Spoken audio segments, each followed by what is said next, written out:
Bueno, muy buenas. Una vez más con los comentarios de carácter académico respecto de tantas cosas que han pasado en estos días y que a la gente le ha causado un poco de incertidumbre, ¿no? Vamos a explicar lo relacionado con el anuncio que hace el ministro Malagón en relación con con la hipoteca. Una hipoteca que le da un nombre especial y está relacionada a aquellos bienes que pertenecen a personas que pasan de más de 65 años y no tienen ingresos. Es una propuesta, no es una carga impositiva ni es un impuesto, sino que es una propuesta que se hace, el cual pueden las personas mayores de 65 años que tengan bienes inmuebles y no tengan de qué vivir.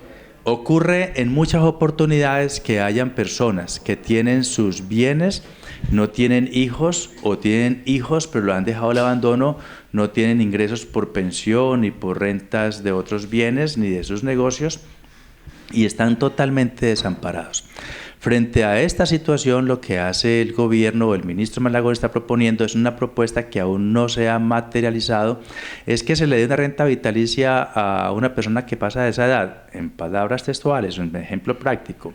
Pedro Pérez tiene 65 años, habita en una casita y el señor allí vive solo o vive con su familia, pero no tiene ingresos.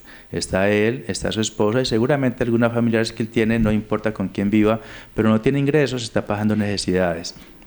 No tiene hijos para que le ayuden, o tienen hijos pero no le ayudan. En mi experiencia como exnotario que fui durante 15 años, pienso lo siguiente: me tocó ver muchas veces que los papás le vendían a los hijos su propiedad a cambio de que estos se hicieran cargo de sus obligaciones. En última, los hijos se quedaban con sus propiedades y tampoco asumían las obligaciones y dejan al pobre viejito en la calle. Muchas veces vendían la nuda propiedad, es decir, le vendían la propiedad al hijo y ellos se reservaban el derecho de vivir en ellas a cambio de que el hijo les ayudara, pero el hijo no les ayudaba. El viejito seguía allí, lo digo en términos cariñosos, y a este viejito nadie le ayudaba. Cuando moría aparecía el hijo a reclamar sus propiedades. En estas condiciones lo que el gobierno está diciendo es: vamos a ofrecer una alternativa de que este señor tenga una renta vitalicia mensual. No se ha dicho de cuánto es, yo asumiría que por lo menos un mínimo, que es lo que en Colombia se presume que es suficiente para vivir, y a cambio de renta vitalicia la persona deja la casa para el banco, se conserva la tenencia hasta que él muera. Y una vez que él fallezca, pues inmediatamente ese bien pasará al banco. Esa es la condición.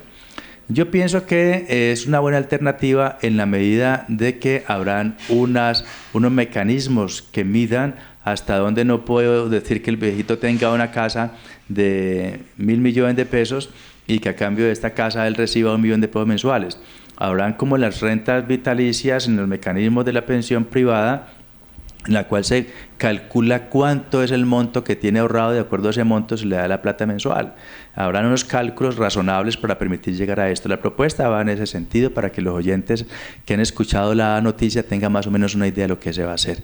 En cuanto a los contratos de arrendamiento, 3 episodios surgen. El primer episodio es en periodos normales. ¿Qué pasa cuando un inquilino no le paga oportunamente al arrendador el canon? Pues habrá lugar a la terminación del canon de arrendamiento y el dueño tendrá lugar a que demande al inquilino ante las instancias judiciales o le inviten a conciliación, y con base en esta conciliación el inspector le pide al juez que ordene, por ejemplo, comisionarlo para poder hacer el embargo y el secuestro. Este es un mecanismo especial que contempla las normas procesales. ¿Y qué pasa para recuperar? Pues bien puede pasar o que le pague por las buenas, o que si no paga, pues acudamos al embargo o al secuestro o el embargo de los salarios de los fiadores.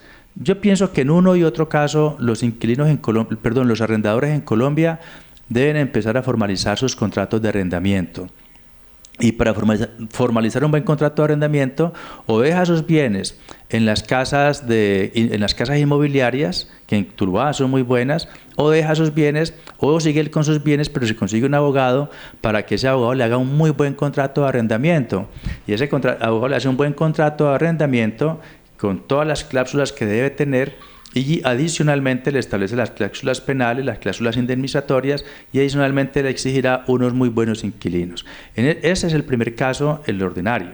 y ante el no cumplimiento, pues simplemente el arrendador va ante el juez para que el juez le ordene a este señor dos cosas: una, a que le pague lo que le debe, a que adopte las medidas para recuperar la plata que le deben. Si hay un buen contrato, él recuperará la plata, bien sea a través del inquilino, o bien sea a través de los bienes que tiene el inquilino, o bien sea a través de los bienes que tienen los fiadores, los avalistas, pues.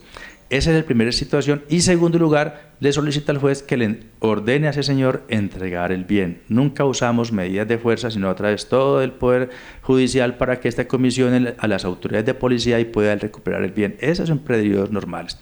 El segundo periodo es el de anormalidad, como el que estamos ahorita. Hoy por hoy el gobierno ha protegido a los inquilinos y les ha dicho que no los pueden obligar a que desalojen por motivo de falta de pago. Y ante esa situación, pues obviamente los arrendadores están pasando una situación maluca, porque a ellos se les está protegiendo a los inquilinos para que no puedan ser desalojados. Y lo tercero es que se propone la conciliación para que las partes lleguen a un buen acuerdo. Pueden variar el canon de arrendamiento temporal para que los inquilinos sigan allí, para que el arrendador siga recibiendo el bien inmueble y no tenga que someterse a la etapa maluca de tener que desalojarlo cuando pase la pandemia. Y lo tercero es que el gobierno acaba de expedir un decreto mediante el cual se prevé que los arrendatarios, cuando quieran terminar el contrato de arrendamiento debido a esta pandemia, es una situación de irregularidad jurídica y excepcional. Esto en otros momentos no ocurre.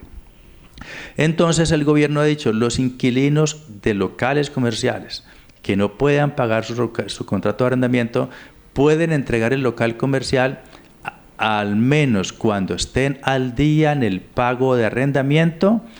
Entregan las llaves, entregan el local comercial, deben estar al día en el canon de arrendamiento hasta ese mes, en el pago de servicios públicos hasta ese mes, y adicionalmente pagar la tercera parte de la cláusula penal que se haya establecido. Y si no se ha establecido cláusula penal, como ocurre en la mayoría de contratos que son verbales, pues debe pagar el canon adicional de un mes de arrendamiento. De tal manera que esta es una buena forma de terminar los contratos sin lesionar al dueño y sin lesionarse él, porque en otras condiciones la indemnización iría a que el dueño le cobrara todos los meses que restan para cumplir el contrato de arrendamiento y que el dueño le cobre todo el 100% de la cláusula penal. Entonces allí hay alivios para ambos. Yo pienso que no se debe sentir mal los arrendadores, porque en esta situación el gobierno está dando una fórmula de que le paguen completamente sus cánones de arrendamiento, de que le paguen los servicios públicos al día y que le paguen un mes adicional. Y en cuanto a los otros arrendadores que tienen que soportar a sus inquilinos, digámoslo así, mientras dure la pandemia, después de que pase esta pandemia tendrán lugar a utilizar todas las herramientas jurídicas para constreñir al inquilino que ha incumplido el pago, para que le pague los cánones de arrendamiento, para que le pague la cláusula penal, y si él no paga, pues persigue los bienes del inquilino, y si el inquilino no tiene bienes, pues perseguirá a los fiadores. Creo que con estas pequeñas luces que le hemos dado a los televidentes en materia de arrendamientos y en materia de lo que la hipoteca de los ancianos para adquirir una renta vitalicia, hemos sido claros con ustedes. Hasta pronto.